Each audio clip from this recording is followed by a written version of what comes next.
Hello, everyone. I am, if I sound like I really don't know what I want to say, it's because it's true. I am very, I guess, kind of angry and upset about a lot of things that's going on in social media right now.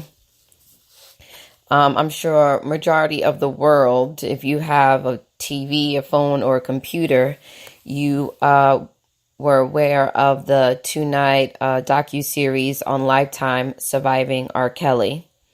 And it basically summed up what we have known for almost 20 years now. But, people were trying to be silent about it, act like it didn't happen, passing judgment and so on and so forth. It was really hard to watch. A lot of it was hard to watch, but how about we just break it down? I'm going to break it down. So the beginning of the show, I was 100% not shocked at all that R. Kelly himself had been molested as a child. To the extent we don't know, but we do know that he was molested, and it was really hard for me to not see people talk about molestation when it comes to young boys. Obviously, boys in general, but young black boys. As a woman, I definitely know the discrimination that is done against me as a woman of color, as a bisexual woman, all of that stuff. I have experienced discrimination my whole life. Racism, I've gone through it all. Sexual harassment, I am a survivor of domestic violence myself. So I 100% back the fact that women and black women are thrown to the side. Oh, we're so strong. We're angry. We're this, we're that. I'm all for it. It's all true. There are no lies behind it. But something that really bothers me is the fact that young boys and young black boys are meant to keep their abuse silent because they're boys, because it's either they're gay, especially if it's a woman molesting them and you don't like it. You don't like that she's touching you. You don't understand why you're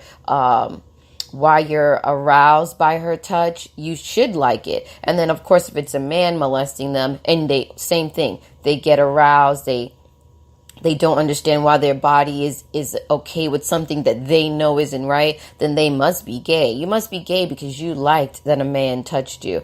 It bothers me that no one thinks the fact that young black boys being molested and then becoming the molester or the monster that R. Kelly has become, no one wants to sit back and discuss that. Discussing that means that apparently you're giving him a pass. You don't think he's wrong. You are making excuses. There is no excuse, whether you were a victim or weren't a victim, for abuse against anyone, against a child, against a grown man, against a grown woman, against a young girl, against a baby. There is no excuse for the violence, for the molestation, for the rapes. There's no excuse for it. But if no one is going to acknowledge where it starts, why it started, who played a role in this person becoming who they are, then there will be no solution to the problem. No, everyone who is a rapist was not raped. Everyone who is a molester was not molested. Everyone who puts their hand on a man or a woman was not abused. That is fact.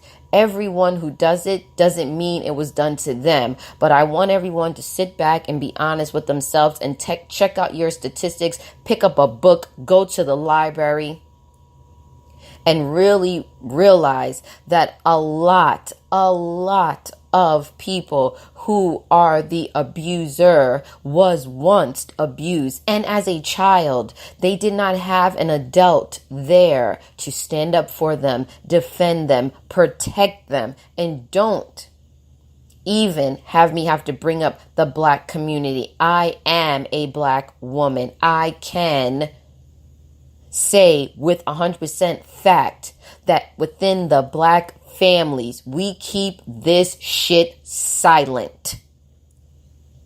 It has been going on before beginning of time, back in the day when the master was raping your daughter or raping your son, and you sat there silently and let him, because he was the master. He wanted your chocolate covered daughter, or he wanted your chocolate covered son. And you let them. You sat there and you listened in the room. You listened to the cries. You saw the abuse. Your 12-year-old daughter is pregnant. It has been going on, and slavery ends, and still we are sitting back while the uncles or the play uncle or the neighbor, the play auntie is touching your child, and you sit back and you let it go. There is no talking about it. Oh, it didn't happen. Oh, it's okay. It just is what it is. And when is that going to be addressed? When are we going to address the fact that we sit back silently and let our children be abused? Because you were abused, or because your grandmother was abused. I just don't understand why this is not an issue. I don't understand why we are not talking about these young boys who are right now, who saw this. There's a teenage boy who saw this episode of R. Kelly and thought to himself, dang, they didn't even talk about the fact that he was molested. I'm being molested, and I'm molesting my little brother, or I'm molesting my little cousin, because this is what I know. This is what I see. And look at him. They're tarnishing him, and it's deserved. The tarnish is deserved. But we're not acknowledging the fact of where it could have started. We'll never know if he would have been this way. We will never know. You know why? Because he was already tainted. He was already tainted by an adult, by someone that he trusted, by someone he probably thought cared. And he was violated. And now this mother effer is a violator and has been violating for decades. Okay, so that's the beginning part, right? He was molested. He had an amazing voice, and music was his outlet. Music was the only way that he could express himself, to get away from whomever was violating him as a child. Then we look at Aaliyah, this young, beautiful voice, beautiful singer, and once again, silence. This is a man that family trusted, producers, people, and you left him with this girl. You left him with this girl. You allowed him to take away her innocence, to violate her. Where is the people that should be protecting her?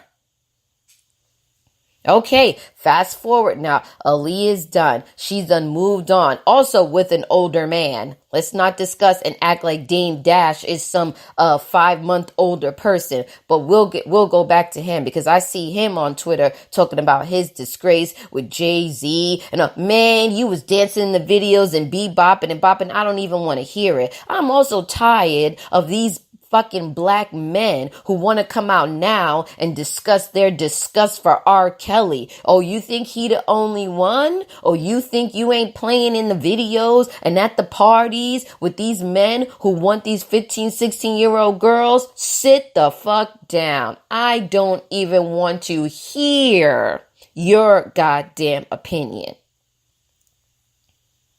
Don't come here discussing shit that you knew was going on because there's a docuseries, because you see the faces of the women that he has hurt. You saw these faces. You were around these women. You were at these videos. You were there. I don't want to hear it. Save it.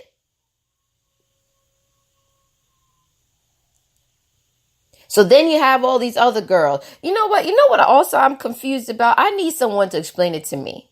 Okay, so let me give you a little background. I was a teen mom. I got pregnant at 18. I had a strict mother. I couldn't even go to the mall. I couldn't go to the corner store. My first job was McDonald's, and I snuck and got that job. I said that I was doing after school activity, but really I was working. And no, my mother was not aware that I was working. So I want to first point out that obviously as kids and as teenagers, we can sneak. And I didn't have a cell phone.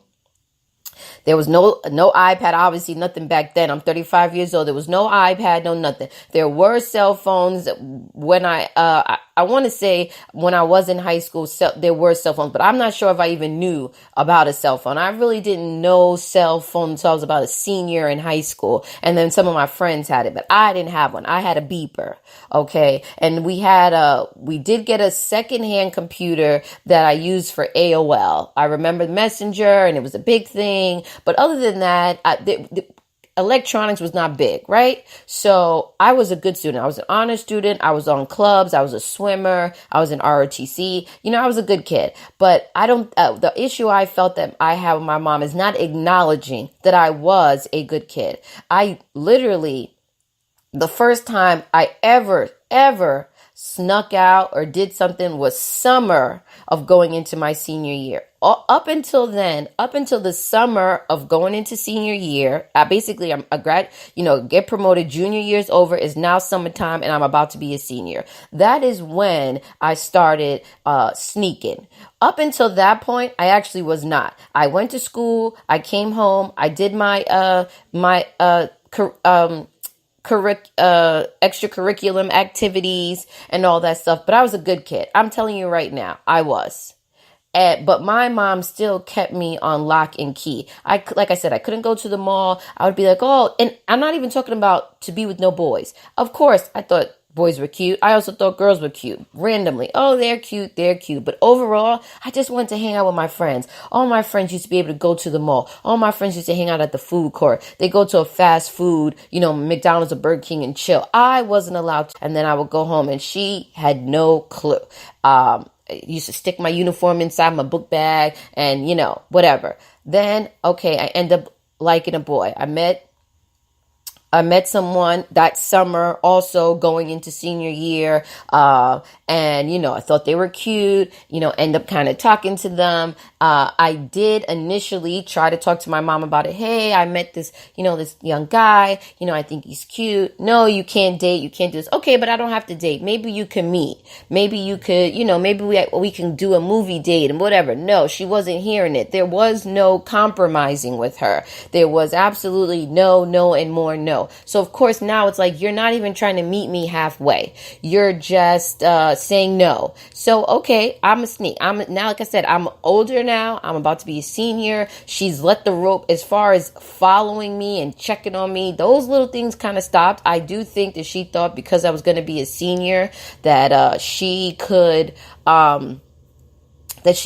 not be as on top of me because she probably did the work. But that is probably the worst mistake she made. She probably should have just stayed on top of me all the way up until I left. Because she wasn't beeping me in much and calling the house, instead of being home, I'm out with this boy. I'm hanging out. So now I got a job and myself a little boyfriend, and my mom is none the wiser. And then what happens? The end of senior year, I end up getting pregnant, and then that December I had my daughter. So what my point of saying that is that yes, there was something able to go on, and my mother was not aware of it. But like I said, I was a good kid. There were no signs of this being an issue because I wasn't already doing this. I wasn't already getting in trouble for sneaking out. I wasn't already lying and people calling the house and hanging up, and I'm hanging around with a bunch of people she don't know. None of that was going on. So she didn't have any reason to really think this stuff through. I'm saying this because as I watch this docuseries, I listen to these parents.